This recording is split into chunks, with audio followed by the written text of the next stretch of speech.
Hello दोस्तों, welcome back to my new blog. तो दोस्तों आज मैं आया हूँ दिल्ली के लाल किले के इस म्यूज़ियम में, जहाँ पर अंग्रेज़ों और मुग़लों के बारे में बताया गया है।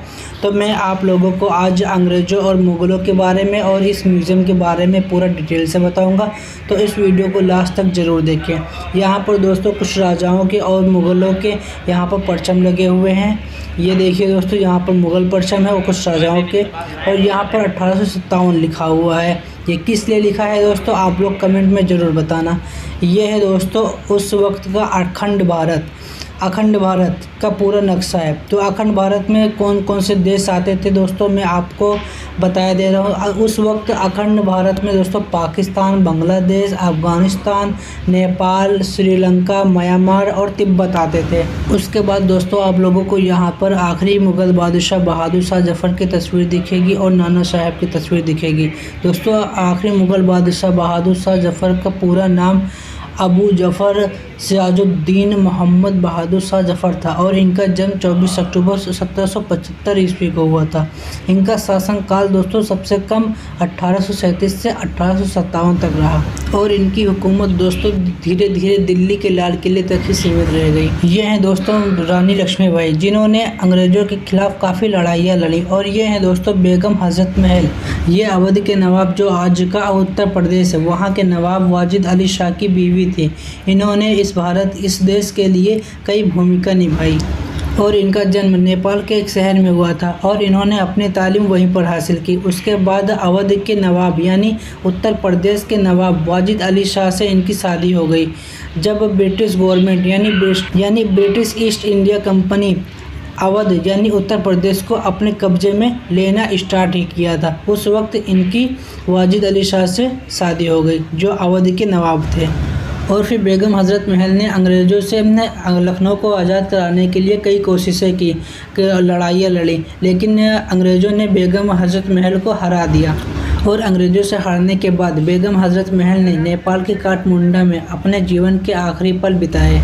ये देखिए दोस्तों, ये उस वक्त की तस्वीरें हैं जब उस वक्त के मुग़ल बादशाह जहांगीर के दरबार में इस हिंदुस्तान में व्यापार करने के लिए इजाज़त ले रहे थे। उस वक्त के मुग़ल बादशाह जहांगीर थे।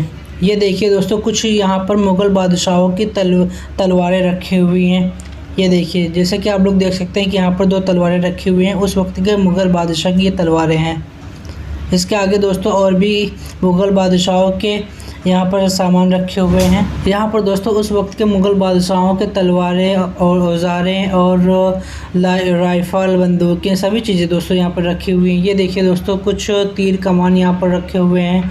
ये देखिए, जैसे कि आप लोग देख सकते हैं यहाँ पर तीर कमान रखे हुए हैं, उस वक्त के मुग़ल बादशाहों के यहाँ पर हैं। ये दोस्तों जो सींग टाइप का बना हुआ है, ये क्या है दोस्तों, आप लोग कमेंट में ज़रूर बताना। और ये देखिए दोस्तों, यहाँ पर कुछ दस्तावेज मुग़ल बादशाहों के रखे हुए हैं, यहाँ पर जो उनके दस्तावेज थे। ये देखिए यहाँ पर लिखा हुआ है 1857 के ये समाचार पत्र हैं, कुछ पत्र वगैरह हैं यहाँ पर। ये देखिए शोषण और दमन, मतलब कि कब्जा जमा लेने के बाद अंग्रेज़ों ने शोषण और आतंक की शुरुआत कर दी और भारतीय कलाकारों, बुनकरों और छोटे जमींदारों को हमेशा के लिए नष्ट कर दिया।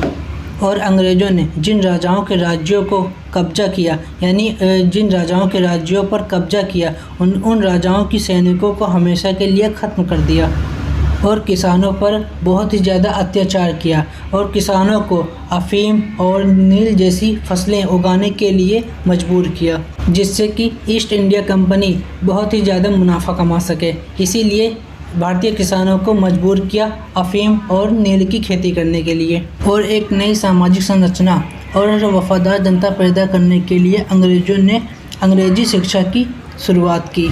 और ईसाई धर्म के प्रचारक यानी जो अंग्रेज़ों के धर्मगुरु थे, वो जबरन हिंदुस्तानियों को धर्म परिवर्तन के लिए मजबूर कर रहे थे और इस प्रकार धर्म को भी नहीं छोड़ा गया। और जिसे सारी दुनिया सोने की चिड़िया कहती थी, यानी हमारे भारत देश को सारी दुनिया जब सोने की चिड़िया कहती थी, उसी के बाद जब अंग्रेज़ों को यहाँ पर शासन हुआ, उसी के बाद अंग्रेज़ों ने इसे एक अकालों की भूमि बना दी। ये देखिए दोस्तों, कुछ यहाँ पर इस म्यूज़ियम में मुग़ल बादशाहों के और उनके सैनिकों के यहाँ पर राइफ़ल बंदूक रखे हुए हैं, जैसा कि आप लोग देख सकते हैं। यहाँ पर कुछ इनके हथियार भी रखे हुए हैं। ये दोस्तों कौन सा हथियार है आप लोग कमेंट में ज़रूर बताना दोस्तों। बाकी मैं आप लोगों को आगे और भी चीज़ें बताऊंगा और भी चीज़ें दिखाऊंगा। इसी तरह दोस्तों वीडियो को पूरा देखते रहिए। ये देखिए दोस्तों, यहाँ पर चर्बी वाले कारतूस के बारे में भी बताया गया है। यही 1857 की पहली स्वतंत्रता संग्राम की सबसे बड़ी और तत्काल चिंगारी यही थी। यही एक ऐसा मुद्दा था जिसने हिंदू और मुस्लिम दोनों धर्मों के सैनिकों को एक साथ खड़ा कर दिया और अंग्रेज़ों के खिलाफ लड़ने के लिए मजबूर कर दिया। दोस्तों, ब्रिटिश ईस्ट इंडिया कंपनी ने भारतीय सैनिकों को इनफील्ड की राइफ़ल दी और इस राइफ़ल में इस्तेमाल होने वाले कारतूस को इस्तेमाल करने से पहले मुंह से काटना पड़ता था, लेकिन इस कारतूस पर गाय और सूअर की चर्बी लगी होती थी और यह खबर धीरे धीरे पूरे में फैलने लगी, क्योंकि गाय हिंदुओं के लिए पवित्र और सूअर मुसलमानों के लिए हराम है। और इसी वजह से हिंदू और मुसलमानों की धार्मिक भावनाएं भड़क उठी और फिर कई भारतीय सैनिकों ने कारतूस को यूज करने और उसे इस्तेमाल करने से मना कर दिया। उसके बाद अंग्रेज़ों ने उन्हें नौकरी से निकाल दिया और सजाएं भी दी। कुछ को फांसी दे दिया और कुछ को कारागार की सज़ा दे दी। अब दोस्तों, यहाँ पर लूटपाट और हत्या के बारे में बताया गया है। चलिए हम बताते हैं। सोने की चिड़िया कही जाने वाली इस हिंदुस्तान को अंग्रेज़ों ने कंकाल बना दिया। अंग्रेज़ों ने भारत के राजाओं, मंदिरों और आम जनता के खजाने लूटे। 1757 के प्लासी युद्ध के बाद बंगाल की पूरी संपत्ति लंदन भेज दी गई। कोहिनूर हीरा जो आज ब्रिटेन के ताज में मौजूद है, लेकिन उस सिर्फ हमारे हिंदुस्तान में था, जो दक्षिण भारत से जबरन ले लिया गया। अंग्रेज़ों ने इस भारत के खजाने को ही नहीं लूटा, बल्कि व्यापार के नाम पर भी लूट की। अंग्रेज़ों ने भारत के कपड़ा उद्योग को बिल्कुल खत्म कर दिया और अपने कारखानों का माल जबरन बेचवाने लगे। बंगाल, बनारस और ढाका जैसे बड़े बड़े कपड़ा केंद्र बर्बाद कर दिए गए और कारीगरों के अंगूठे काटे गए ताकि वे दोबारा बुनाई न कर सके। ब्रिटिश कद्र द्वारा जारी किए गए फरमान में हिंदुओं और मुसलमानों से यह अपील की गई कि ब्रिटिश सत्ता के विरुद्ध युद्ध में एक साथ मिलकर युद्ध करें और भाग लें। और फरमान में ये कहा गया कि किसी भी व्यक्ति की संपत्ति, उसका धर्म, उसका सम्मान और उसका जीवन सिर्फ उसकी खुद की सरकार के अंतर्गत ही सुरक्षित है। और दोस्तों, अंग्रेज़ों ने बहुत से निर्दोष लोगों को भी मौत की सज़ा सुनाई। मेरठ, दिल्ली, कानपुर, लखनऊ जैसे शहरों में हजारों निर्दोषों को मार डाला। किसी को फांसी दी तो किसी को तोप के सामने बांधकर उड़ा दिया। 1857 में लखनऊ, 7 फरवरी 1857 को लखनऊ को अंग्रेजी सत्ता ने हड़प लिया और फिर उसके बाद मई के महीने में हिंदी, उर्दू और फारसी भाषाओं में लखनऊ की दीवारों पर पोस्टर चिपकाए गए और पोस्टर के जरिए हिंदू और मुसलमानों से यह अपील की गई कि अंग्रेजी हुकूमत के खिलाफ मुसलमान और हिंदुओं को एकजुट होना चाहिए। और 21 मई तक अंग्रेज़ों को यह एहसास हो गया कि बहुत ही जल्द उन पर आक्रमण होने वाला है। और यहाँ पर दोस्तों कुछ गद्दार राजाओं के नाम लिखे हुए हैं जिन्होंने अंग्रेज़ों का साथ दिया और युद्ध में अपने ही साथियों को धोखा दिया और अंग्रेज़ों का साथ दिया, जिससे अंग्रेज़ों की जीत हुई और हिंदुस्तानियों की हार हुई। यहाँ पर हैं दोस्तों कुछ गद्दार राजाओं के नाम, आप लोग पढ़ सकते हैं वीडियो को रोककर। ये दोस्तों आप लोग कमेंट में ज़रूर बताइए कि इस दीवार को इस म्यूज़ियम में क्यों बनाया गया है। आप लोग कमेंट में ज़रूर बताना, बाकी मैं आपको बता दूँगा। कमेंट के ज़रिए आप पूछ सकते हैं। दोस्तों, जो लोग अंग्रेज़ों का विरोध करते या तो अंग्रेज़ लोग उनको फांसी देते या तोप के सामने बांधकर उड़ा देते, उनकी बोटी बोटी अलग हो जाती थी। और फिर 30 जून 1857 को चिनहट की लड़ाई में क्रांतिकारियों ने अंग्रेज़ों को हरा दिया और उन्हें पीछे हटना पड़ा, यानी अंग्रेज़ों को पीछे हटना पड़ा और 100 से ज़्यादा अधिक अंग्रेज़ी सेना मारे गए, यानी यूरोपीय मारे गए। यहाँ से लखनऊ के लिए संघर्ष शुरू हुआ और बाद में अंग्रेज़ों को रेजिडेंसी में शरण लेनी पड़ी। और 23 जनवरी 1858 ईस्वी को फर्रुखाबाद के नवाब अहमद अली को चांदनी चौक में फांसी दे दी गई और 9 जनवरी 1858 ईस्वी को बल्लभगढ़ के राजा नाहर सिंह को भी वहीं पर फांसी दे दी गई। और इज्जत के नवाब अब्दुर्रहमान खान जो शेर की सवारी करते थे, लेकिन उन्होंने खुलकर ब्रिटिश सत्ता यानी अंग्रेज़ों का विरोध नहीं किया।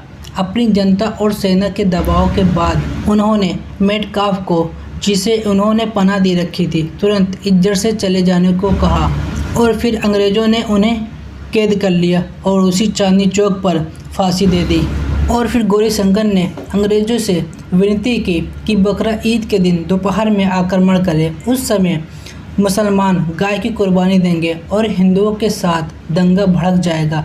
अंग्रेज़ यही इंतज़ार करते रहे, लेकिन रात तक ऐसा कुछ भी नहीं हुआ। बहादुर शाह जफ़र ने दिल्ली के कोतवाल को लिखा कि मुसलमानों के पास जितनी भी गायें हैं उन सब को लेकर कोतवाली के अंदर बांध दो। और कोतवाल ने जवाब दिया कि कोतवाली में इतनी गाय रखने की जगह नहीं है कि इतनी गाय आ सकें। तब बादशाह ने एक फरमान निकाला और कहा, कोई भी गाय की कुर्बानी नहीं देगा, क्योंकि अंग्रेज़ी हुकूमत इसी वक्त का इंतज़ार कर रही है। ये देखिए दोस्तों, बकरा ईद के दिन जो जंग करने की, ये है दोस्तों बकरा ईद के दिन की तस्वीर और ये मुग़ल बादशाह बहादुर शाह जफ़र की तरफ से जारी किया गया फरमान। ये देखिए यहाँ पर लिखा हुआ है कि बकरा ईद के दिन ये है फरमान। तो दोस्तों आपको हमारी ये वीडियो कैसी लगी हमें कमेंट में ज़रूर बताएं और इसी तरह की दोस्तों वीडियो देखने के लिए हमारे चैनल को सब्सक्राइब करें, वीडियो को लाइक करें और मैं आप लोगों को बहुत सी चीज़ें दिखाऊंगा। तो चलिए दोस्तों अब हम देखते हैं उस वक्त के मुग़ल बादशाह के कुछ वस्त्र। ये देखिए दोस्तों यहाँ पर उस वक्त के मुग़ल बादशाह के वस्त्र रखे हुए हैं। ये दोस्तों यहाँ पर लिखा हुआ है कि ये वस्त्र बहादुर शाह जफ़र का है, यानी उस वक्त के जो आखिरी मुग़ल बादशाह थे बहादुर शाह जफ़र, ये उनका वस्त्र है। यहाँ पर ये जो वस्त्र रखे हैं ये मुग़ल बादशाह बहादुर शाह जफ़र का वस्त्र है। बाकी चैनल को सब्सक्राइब करें, वीडियो को लाइक